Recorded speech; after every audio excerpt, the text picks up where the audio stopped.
your ability to use that statement in the rules, so be careful with that. If you got it in the rules, I agree with Jody. Repeat it in the contract is the way to do it. So next, we go with from the public to exhibitors, and here's an example of Washington County's exhibitor contract. And you can see they collect a bunch of information about the exhibitor, provide them some information on how the charges are going to be done. And as you go through and read all of the terms and conditions of that agreement, you'll find here Jody's language regarding again, more or less the same statement that we saw with the patrons, that the exhibitor agrees that they are going to hold the county harmless, indemnify and defend them from any and all claims that arise out of the exhibitor's participation at the fair. If the exhibitor does something and somebody sues the exhibitor and decides to name the county as well, and the county didn't do anything other than to let this exhibitor on the fairgrounds, they should pay your claim for you. That's what this is asking them to do. And then, not only does it deal with the liability against the county, but it also deals with, like we talked about, the property exposures, that the county is not going to be responsible for any damage to the exhibitor's property. And there are other places in the agreement where they're held responsible if they damage the county's property. Okay?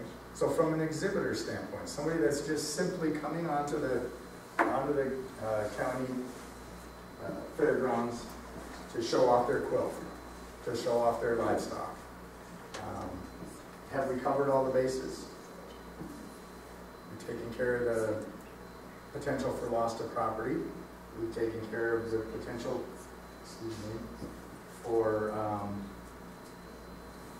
for both the injuries and other liabilities through this statement.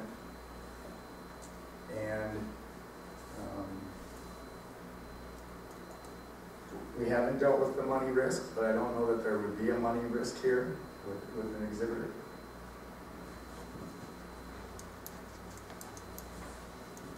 We covered those guys pretty well.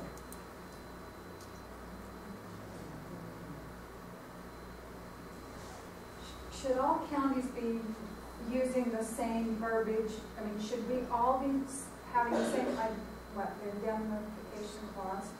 Or does every county have to word it differently? Every county words it differently just because different county attorneys have their own language that they've learned over the years that they like to use. We've not pushed that from USIP's standpoint.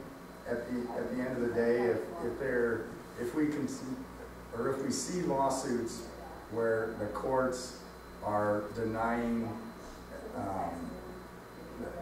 protection for the county because they use bad indemnification language, at some point that might be something that we work with the County Attorneys Association, that we really need them to all standardize their indemnification and hold harmless and defense language so that we know that the court's going to uphold it.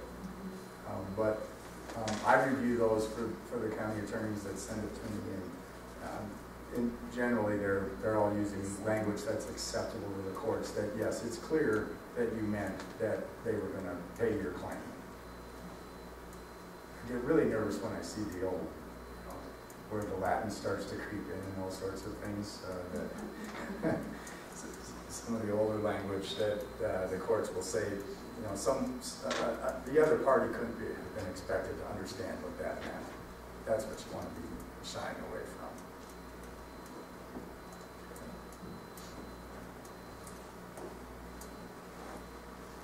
Comments from you two?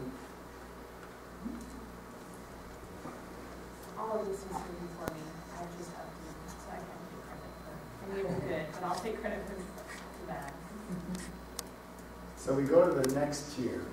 We talked about the public, we talked about exhibitors, the next one on the list was participants. So here is a copy of the Washington County Fair's Demolition Derby participant and hold harmless agreement. So, Like drivers? Yeah. Yeah. right, so the kids participating in the mutton busting, you know, at every event that you have, you should have some form of a release.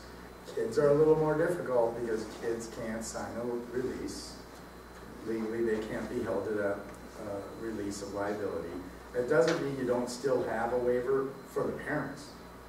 The parents can still waive their right to sue the county. You may need to wait 18 years for the kid to come of age to sue you.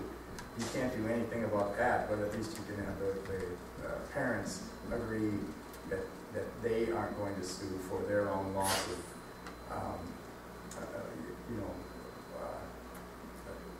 the losses that they sustained as a result of their child being injured. What about just like, this maybe don't relate right to the fair, but like your facilities, like, shouldn't you post right at your own risk at your fairgrounds anyway?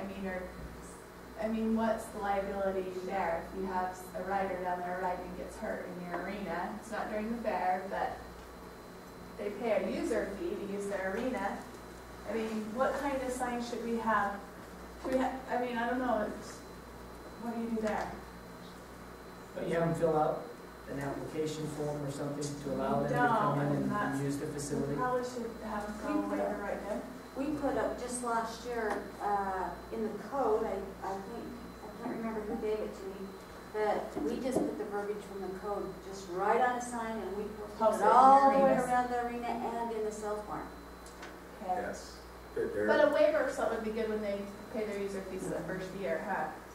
Yeah, because I think, don't we have like an application type thing that they, You have a waiver for user. Okay. If they're renting the building, if it's like a person wants to really go and have the whole family come, then they fill in their own application. that's what I'm If thinking. it's just a person that wants to come and pay $5, or just, our horse days are free now because we have so few horse riders, but they still have to sign a waiver. Okay. So we don't do anything So like that. How often do And we again- update the waiver forms? I mean, how often should we be doing that, yearly, or, because we make them do it yearly, but I've got 100 of the same person, person's Same waiver person. form. Can we do it every so often, every few years or something? Depending on how you structure the waiver, I think you could structure the waiver so that it's good for more than one Year. use of the facility. But you'll just want to be careful with that the waiver, that they won't be able to make the argument, I signed that waiver like 4 years ago, how could you possibly think that I expect that's still valid? So if you make another charge, an annual charge, it's an annual favor. If you are charging them every time they come in the facility, So we don't charge. The only thing that we charge for is events. We don't charge for the general public to come in on the facility. You haven't had a team roper spike, yeah? Over. Oh, yeah. but Joanne has the answer when you're talking about horses. There is a special statute that says if you post this notice on a sign at the location, you have immunity. But you have to word it exactly according to the statute. So make sure that any of your facilities where people are using horses, bringing horses to your facilities, that you put up your signs with that language from the statute on it. You don't have to worry about waivers. You don't have to worry about any of that. The statute provides you. Yeah, but what is that? Is that a? I can't remember, but I looked it up. Yeah, I'll have to look it up because I know I had sent it Yeah, to send it Joanne to when she had asked about it. Well, we did that for the same reason that you're asking, is because we have people using our arena all the time. We don't charge them a fee, but there's horses down there every single day. We charge, but they're breaking colts. I mean, they're doing some, some. The only time we charge them is if we have to turn on the lights. So is the statute changed since they first has it changed? I don't think it's been modified Okay, for the, because we've got, you know, we Yeah. did So- ours, no, we've Quite a few given the years ago. language and the citation and stuff at this event in the past. But I can look that up and get it back out to you. Yeah, let's, And, we don't have anything down there, so Yeah, I just, as, you know, carte block any of the county facilities where people bring their horses, I just get that sign put up there. Well, and Johnny, I think that there's a couple words in there, if I'm not mistaken, because we questioned whether it was not, if it was just about equine animals. And, I think that it covers a little more than that. It might be cattle. broader think so. livestock.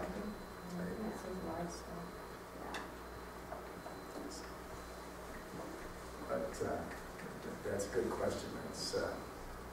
That's the way to handle that one.